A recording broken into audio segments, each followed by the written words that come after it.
My name is Sarah Mitchell and I'm 28 years old now. What I'm about to tell you is the story of how I lost my family at 13 and found a real one in the most unexpected place. This isn't a story about forgiveness or reconciliation. This is about justice, consequences, and the difference between people who call themselves parents and people who actually earn that title. Before I tell you what happened at that graduation ceremony, when my biological mother sat frozen in her seat while 847 people watched me honor the woman who actually raised me, I need to take you back to where it all started. Back to St. Mary's Hospital, room 314, on a Tuesday afternoon in October when I was just 13 years old. I remember the exact smell of that hospital room. Antiseptic mixed with something floral from the air freshener they used. I was sitting on the examination table, my legs dangling because I was still small for my age, wearing one of those paper gowns that never close properly in the back. Dr. Patterson had just finished explaining my diagnosis to my parents. Acute lymphoblastic leukemia. Well, they called it. The most common type of childhood cancer, he said, but also one of the most treatable. With aggressive chemotherapy, my survival rate was around 85 to 90%. Good odds, he kept saying.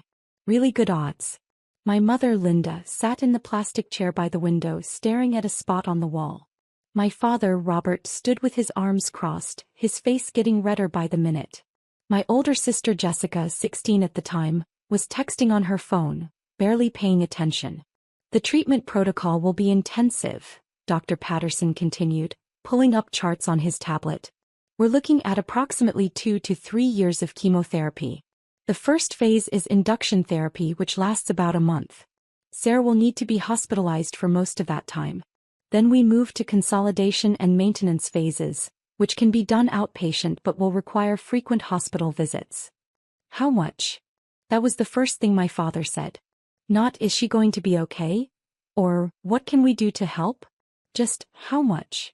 Dr. Patterson cleared his throat.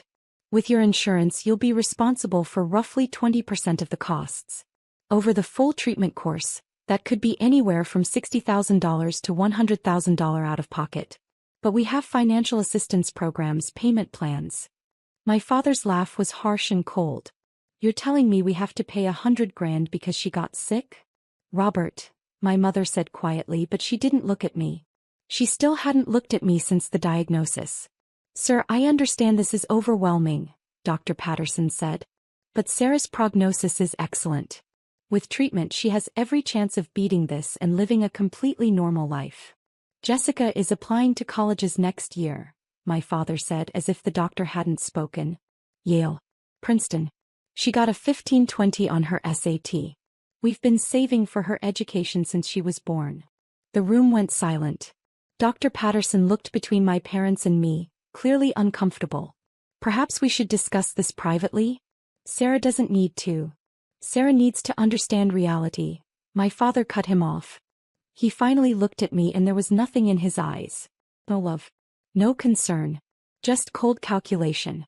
We have $180,000 in the college fund. That's for your sister's education. Her future. We're not throwing that away on medical bills. I felt something crack inside my chest and it had nothing to do with the cancer. There are other options, Dr. Patterson said, his voice strained. State programs, charity care, Medicaid. We're not taking charity, my mother spoke up suddenly, some spark of pride finally animating her face. What would people think? Then what are you suggesting? Dr. Patterson asked, and I could hear the disbelief creeping into his professional demeanor. My father looked at me for a long moment. She's 13. She can be emancipated. Become a ward of the state. Then she qualifies for full Medicaid coverage and it doesn't touch our finances. The words didn't make sense at first. I kept waiting for him to say he was kidding, that he was just stressed and didn't mean it. But he stood there, arms still crossed, face set in determination. You cannot be serious, Dr. Patterson said. We have another child to think about, my mother said, and her voice was defensive now, like she was the victim in this situation. Jessica has a future. She's going to do great things. We can't let, she gestured vaguely in my direction, this destroy everything we've built. Mom. My voice came out small, childish. I'm scared. She looked at me then, finally. You'll be fine, Sarah. The doctor said the survival rate is good. You'll get treated, you'll get better, and when you're 18 you can figure out your own life. But we can't sacrifice Jessica's future for this. I'm your daughter, I whispered. And so is Jessica, my father snapped. And she actually has potential. He's going to be a doctor or a lawyer. He's brilliant. He paused, looking me up and down. You've always been average.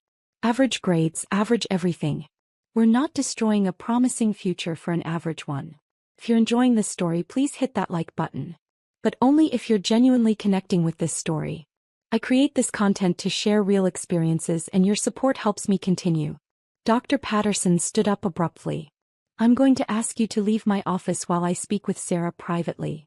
We're her parents, my mother started. Leave. Now. Dr. Patterson's voice had gone cold and hard. Or I will call security and social services. They left. Jessica followed without even glancing at me, still on her phone. The door clicked shut behind them and suddenly I couldn't breathe. The full weight of what had just happened crashed over me and I started sobbing, huge gasping sobs that made my whole body shake. Dr. Patterson pulled his chair close and waited until I could breathe again. Sarah, I need you to listen to me very carefully. What your parents just said, that's not okay. That's not legal and it's not happening. I'm calling social services right now. You're not leaving this hospital without a plan in place that puts you first. Do you understand? I nodded, wiping my face with the scratchy hospital tissues. You have cancer. That's scary and it's going to be hard. But you're going to beat this and you're going to do it surrounded by people who actually care about you. I promise you that. He kept his promise. Within an hour, a social worker named Margaret was in the room. Within 2 hours, they'd moved me to a pediatric oncology room and officially admitted me for treatment. And within 3 hours, my parents had signed emergency temporary custody papers, effectively abandoning me to the state. They didn't even say goodbye. That first night in the pediatric oncology ward was the darkest of my life. I lay in that hospital bed, hooked up to N4, surrounded by machines that beeped and hummed, and I felt more alone than I'd ever imagined possible. I wasn't scared of the cancer anymore. I was scared that no one would care if I lived or died. Then Rachel walked in for the night shift. Rachel Torres was 34 years old, a pediatric oncology nurse who'd been working at St. Mary's for 8 years. She had dark curly hair pulled back in a practical ponytail, warm brown eyes, and a smile that actually reached those eyes.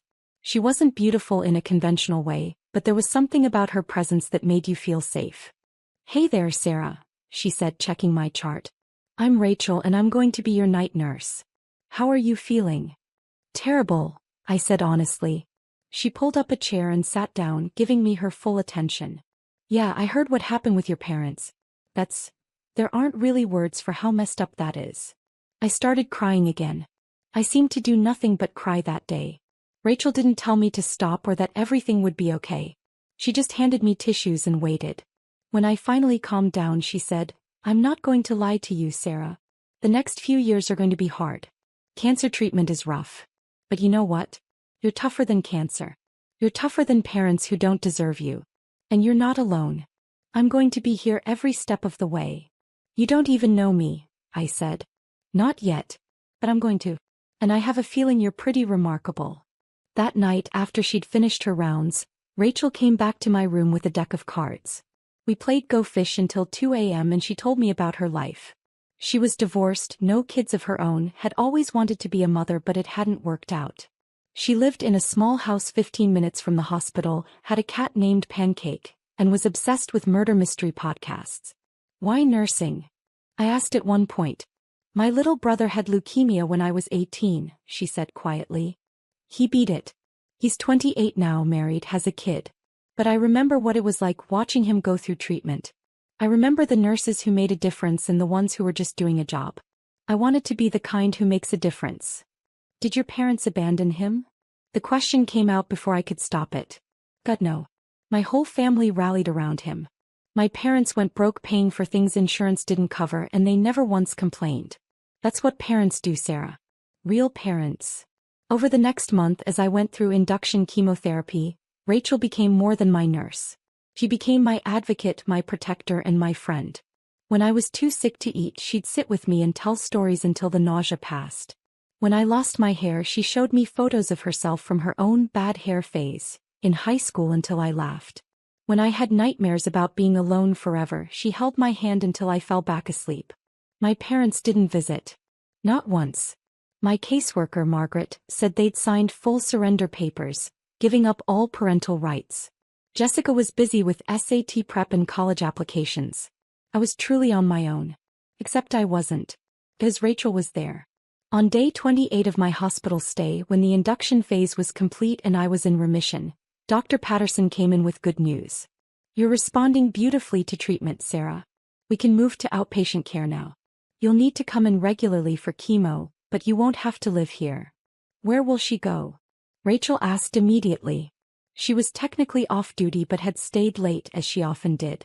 Foster care, Margaret said. She was there too, always coordinating my placement. I have a family lined up. They're experienced with medical needs. I want to take her. Everyone looked at Rachel. I want to foster her. I'm already approved. I did the training 2 years ago but never had a placement. I can do this. I want to do this. Margaret and Dr. Patterson exchanged glances. Rachel, this is a long-term commitment.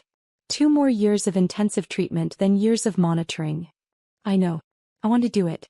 If Sarah wants to come home with me. She looked at me and I saw something in her eyes that I hadn't seen from an adult in a long time. Hope. Love. Commitment. Yes, I said. Please. The paperwork took another week. During that time, Rachel brought photos of her house, talked about the room that would be mine, asked about my preferences for paint colors and decorations. She made plans like I was permanent, not temporary. Like I was her daughter, not just a foster placement. On November 15th, exactly 1 month after my diagnosis, Rachel drove me to her small 3-bedroom house on Maple Street. She carried my single bag of belongings, everything I owned in the world, and led me inside. This is your room, she said, opening a door on the 2nd floor. I stepped inside and stopped. The walls were painted a soft lavender, my favorite color, which I'd mentioned once in passing. There was a new bed with a purple comforter, a bookshelf already stocked with young adult novels, and a desk by the window. On the desk was a framed photo of Rachel and me from the hospital, both of us smiling at the camera. Welcome home, Sarah, Rachel said softly. I broke down crying for what felt like the 100th time that month. But this time they were different tears. These were tears of relief, of gratitude, of hope. Rachel wrapped her arms around me and held me while I cried. You're safe now. You're home. And I'm not going anywhere. He kept that promise too. The next 2 years were hard. There's no sugarcoating chemotherapy, it's brutal. But Rachel made it bearable. She drove me to every appointment, held my hand during every infusion, and sat with me through every bout of nausea. She learned to cook all the bland foods I could tolerate during treatment. She bought me soft hats and scarves when I felt self-conscious about my bald head. She helped me keep up with schoolwork through a home hospital program. But more than that, she gave me stability, structure, love. Every morning, even on my worst days, Rachel would come into my room and say, "Good morning, beautiful girl. It's a gift to see your face." Every night, no matter how late her shift ran, she'd come home and check on me, sitting on my bed to hear about my day. On good weeks, we'd go to the movies or the park. On bad weeks, we'd camp out on the couch with blankets and watch terrible reality TV. She never once complained about the cost. Insurance covered most of my treatment, but there were still expenses. Co-pays, medications, special foods, supplies. Rachel's house was small and modest, and I later learned she'd taken out a second mortgage to cover some of the costs. She never told me that at the time. She just made sure I had everything I needed. 6 months into my treatment, Rachel sat me down at the kitchen table with a serious expression. "Sarah, I need to ask you something important." My heart sank. Was she sending me back to foster care? Had she changed her mind? "I want to adopt you. Legally. Permanently. Not just foster care. I want you to be my daughter. My real daughter. Would that be okay with you?" I couldn't speak. I just nodded and cried, and Rachel cried too, and we held each other in that kitchen until Pancake the cat got jealous and demanded attention. The adoption process took another 4 months, but on my 14th birthday, I officially became Sarah Torres. Rachel threw a small party with some of her friends and a few kids I'd met through the hospital's support group. We ate chocolate cake. I was having a good week and could actually keep food down. And Rachel gave me a necklace with a pendant that had both our initials intertwined. "You're mine now," she said, fastening it around my neck. "Forever." Drop a comment and let me know where you're watching this from. Your support means everything to me. When I was 15 and finally finished active treatment, entering the maintenance phase with just monthly checkups, Rachel sat me down for another serious talk. You've missed almost 2 years of normal school. You're academically behind, and that's not your fault. You've been fighting for your life. But I want you to know something. You're brilliant, Sarah. I've watched you devour those books, ask questions that make doctors think twice, problem solve in ways that amaze me. You have so much potential, and I'm not going to let cancer or your biological parents' cruelty steal that from you. She enrolled me in an online advanced curriculum program and hired a tutor. She stayed up late helping me with homework she barely understood. She celebrated every small victory, every A on a test, every concept I mastered, every goal I reached. Why are you doing all this? I asked her once when she was falling asleep over my calculus homework at 11 p.m., You work full-time. You're exhausted. Why push me so hard? She looked up and her eyes were fierce. Because your biological parents told you that you were average. That you had no potential. That your sister's future was worth saving and yours wasn't. I'm going to prove them wrong. We're going to prove them wrong. You're going to do extraordinary things, Sarah Torres, and the whole world is going to know it. By 16 I'd caught up to my grade level. By 17 I was ahead of it, taking college-level courses. Rachel's house was always filled with books, study materials, and the smell of coffee as we worked side by side. Her on nursing journals, me on AP homework. But it wasn't all academics. Rachel made sure I had a life too. She took me to concerts, museums, and plays.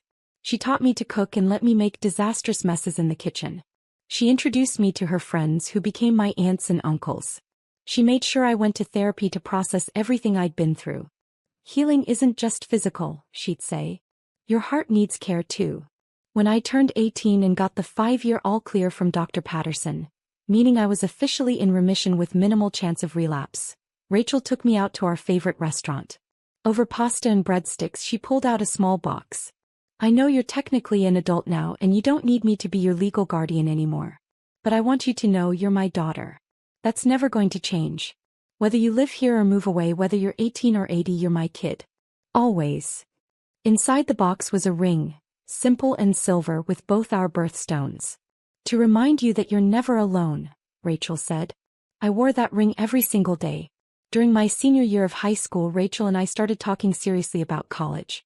My grades were exceptional, 4.0 GPA, perfect scores on AP exams, strong SAT scores. I discovered a passion for medicine during my treatment, wanting to be like Dr. Patterson and Rachel, someone who helps people through their darkest times. I want to apply to Johns Hopkins, I told Rachel one evening. Their pre-med program is one of the best in the country and their medical school, it's a dream. Johns Hopkins was also obscenely expensive. Even with financial aid it would be a stretch. Rachel didn't hesitate. Then that's where you're applying. We'll figure out the money. You apply to Hopkins and you're going to get in. He was right. In March of my senior year I got my acceptance letter from Johns Hopkins University with a substantial scholarship. Between the scholarship, grants, and federal loans, the cost was manageable. Rachel insisted on covering my living expenses. You focus on school, she said. I've got this. But. No buts. You're going to be a doctor. You're going to save lives. You're going to be extraordinary. That's worth every penny. I cried when I opened that acceptance letter and Rachel cried with me. We'd done it. Together we'd proven everyone wrong. I spent 4 years at Johns Hopkins working harder than I'd ever worked in my life. Pre-med was brutal. Organic chemistry, physics, biology, endless labs and papers and exams. I called Rachel almost every night, sometimes just to hear her voice, sometimes to cry about a bad grade or a hard day. You can do this, she'd say every single time. You're Sarah Torres. You beat cancer. You can beat anything. During my sophomore year I came home for Christmas break and noticed Rachel looked tired. Thinner. I asked if she was okay and she waved me off.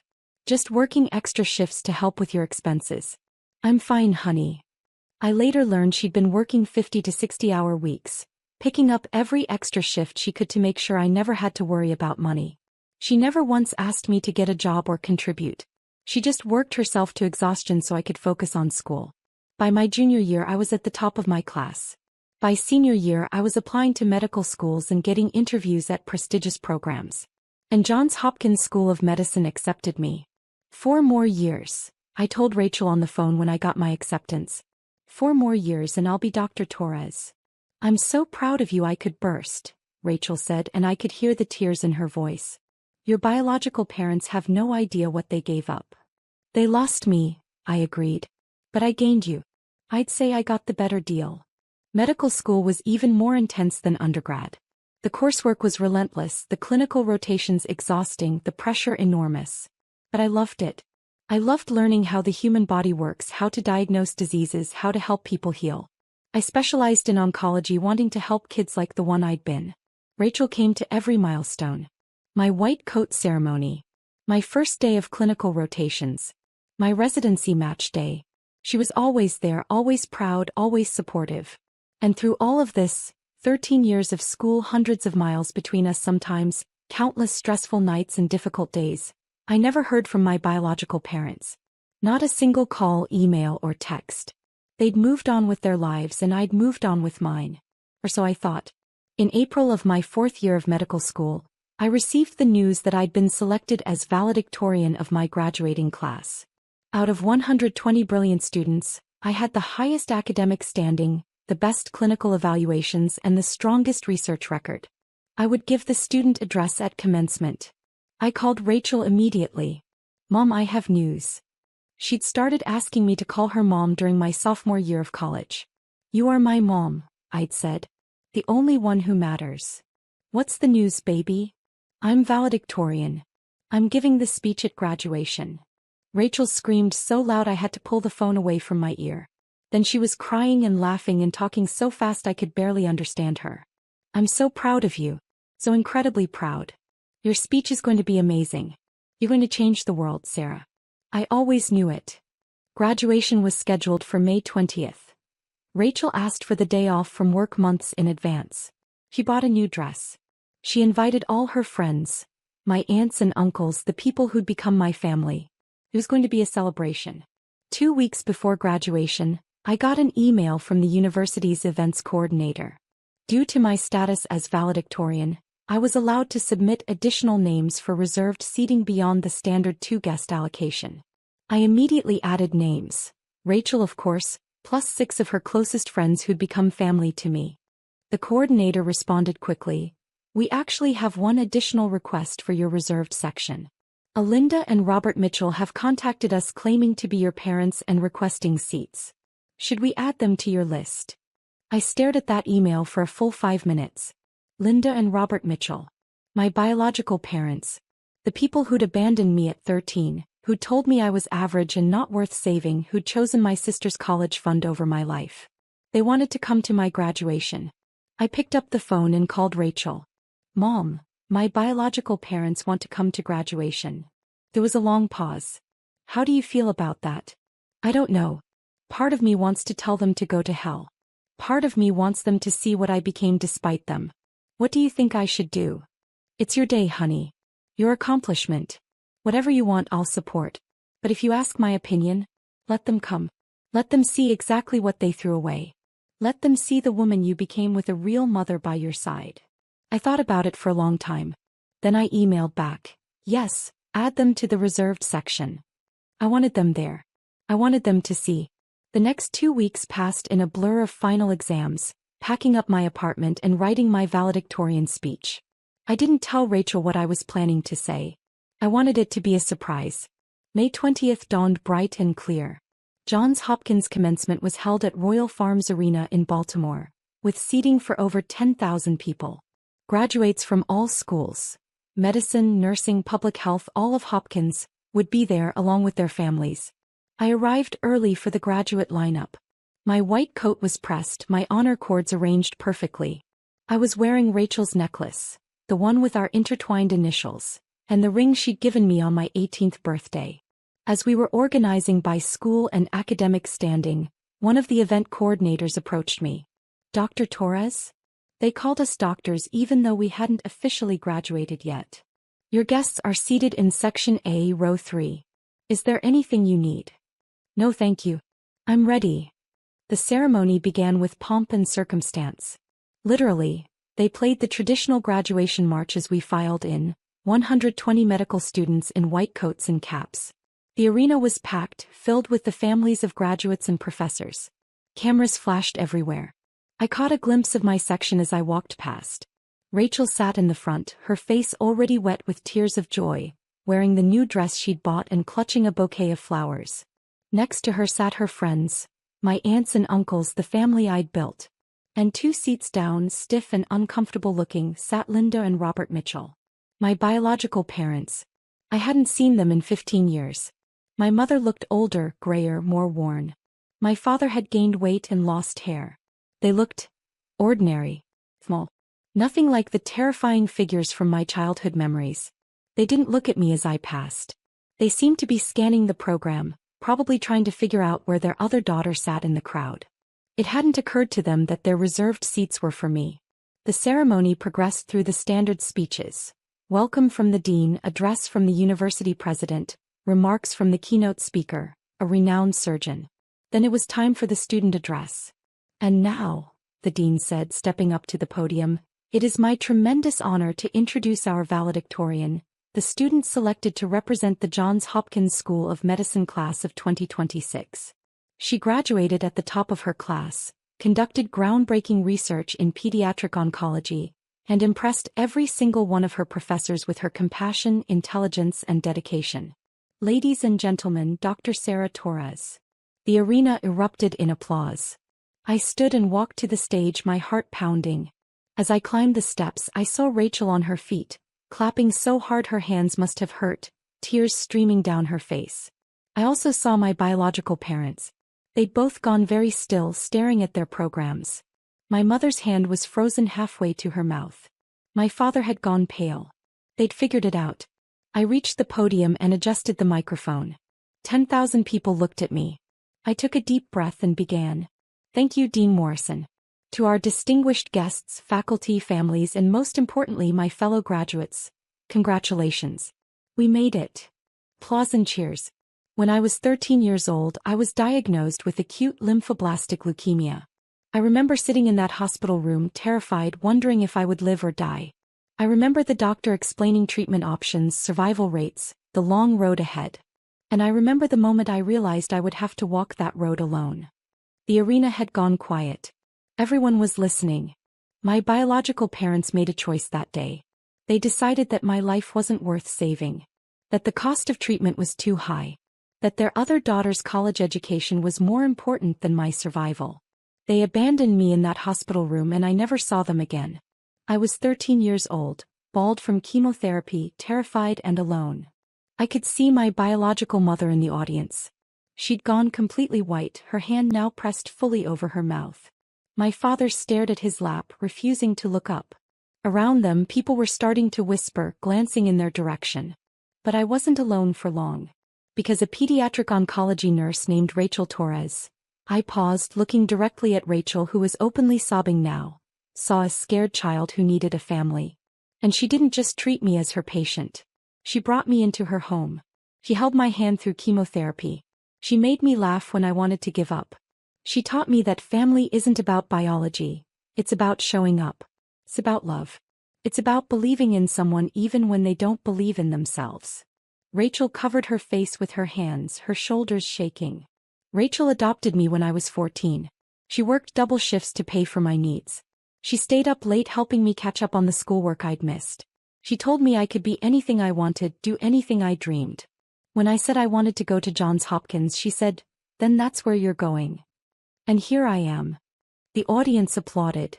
I waited for it to quiet. I beat cancer. I graduated high school with honors.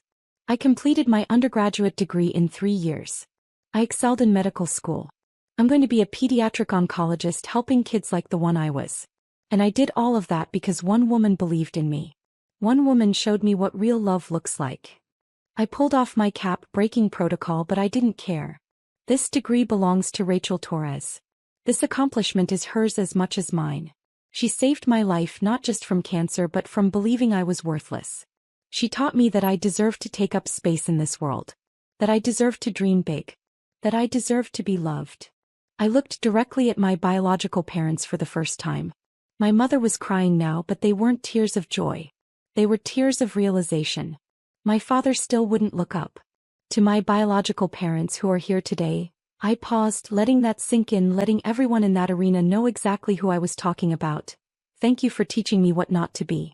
Thank you for showing me that titles don't make family. Thank you for giving me up so that I could find my real mother. The silence was deafening. And to Mom, I looked at Rachel, who was standing now, one hand pressed to her heart. Thank you for every sacrifice. Thank you for every late night, every doctor's appointment, every tear you wiped away. Thank you for choosing me when no one else did. Thank you for being my mom. You are the reason I'm standing here today. I love you. This is for you. The arena exploded.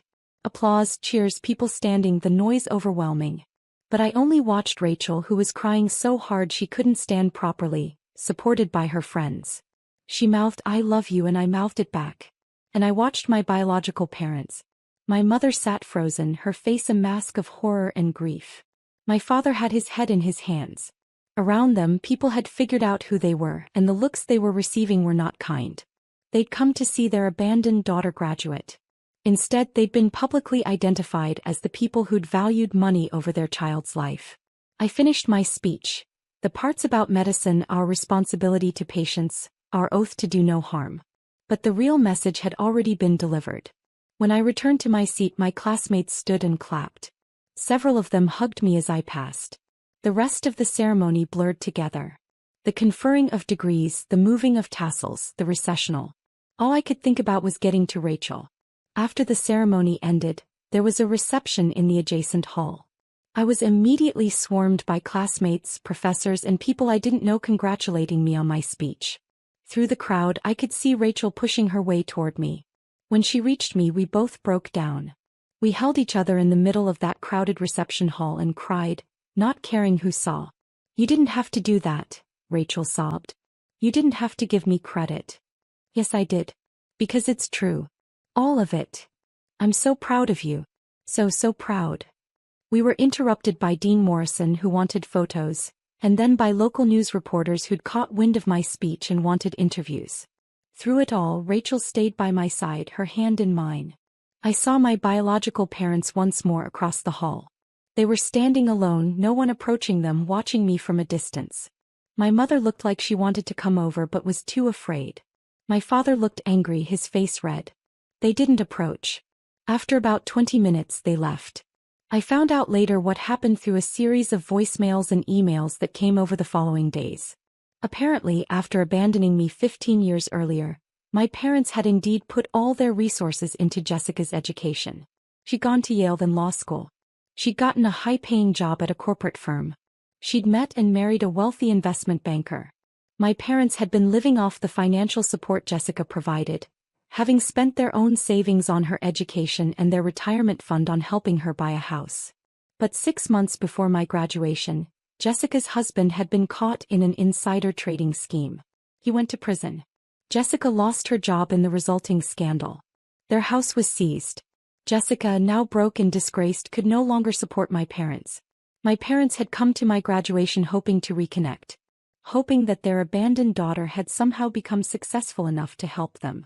They'd seen my name as valedictorian and thought it was an opportunity. Instead, they got publicly shamed in front of 10,000 people. My mother's first voicemail left that night. "Sarah, it's Mom. I know what you must think of us, but we never meant. We were scared. We made a mistake. A terrible mistake.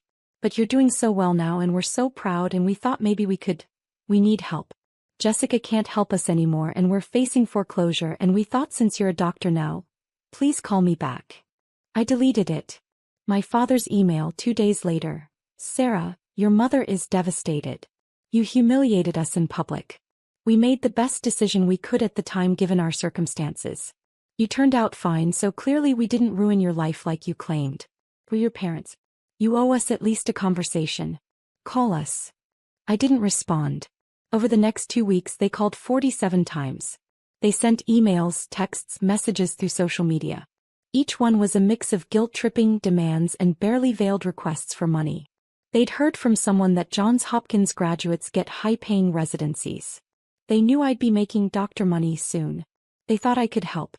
On the 15th day I sent one email. "You told me when I was 13 that you couldn't afford a sick child. You said Jessica had potential and I didn't. You abandoned me when I needed you most. Rachel Torres became my mother, my family, my everything. I owe you nothing. Do not contact me again. I blocked their numbers, blocked their emails, and moved on with my life. That was 3 years ago. I'm 31 now, completing my fellowship in pediatric oncology at Children's Hospital of Philadelphia. I'm exactly where I want to be, doing exactly what I'm meant to do. Rachel is still in Baltimore, still working as a nurse, though she's cut back to part-time. She visits often and I go home whenever I can. We talk every single day. She's my mom, my best friend, my hero. I heard through a mutual acquaintance, someone who knew my biological family, that my parents lost their house 2 years ago. They're living in a small apartment, surviving on Social Security. Jessica apparently moved across the country and stopped talking to them after they kept asking her for money she didn't have. I feel nothing when I hear these updates. No satisfaction, no guilt, no sadness. They're strangers to me now. They made their choice 15 years ago and I made mine 3 years ago at that graduation ceremony. Sometimes people ask if I regret the speech. If I think I was too harsh. If I wonder about reconciliation. I don't regret anything. That speech wasn't about revenge. It was about truth. It was about honoring the woman who saved me and making sure the world knew what real love looks like. It was about showing every abandoned child watching that they can survive, thrive, and succeed despite the people who gave up on them. Rachel taught me that family is chosen, not given. That love is action, not words. That showing up every single day matters more than sharing DNA. I'm Dr. Sarah Torres. I beat cancer. I became a doctor. I'm saving lives just like Dr. Patterson and Rachel saved mine. And I did it all without the people who told me I wasn't worth saving. That's not revenge. That's justice. If you're watching this and you've been abandoned, rejected, or told you're not worth investing in, please hear me. Those people are wrong. Your worth isn't determined by people who couldn't see it. Your potential isn't limited by people who underestimated you. Find your Rachel. Find the people who see you, believe in you, and show up for you. Build your chosen family. And then prove every single doubter wrong by becoming exactly who you're meant to be. I'm living proof that it's possible. And to Rachel, Mom, if you're watching this, thank you. For everything. For always. I love you.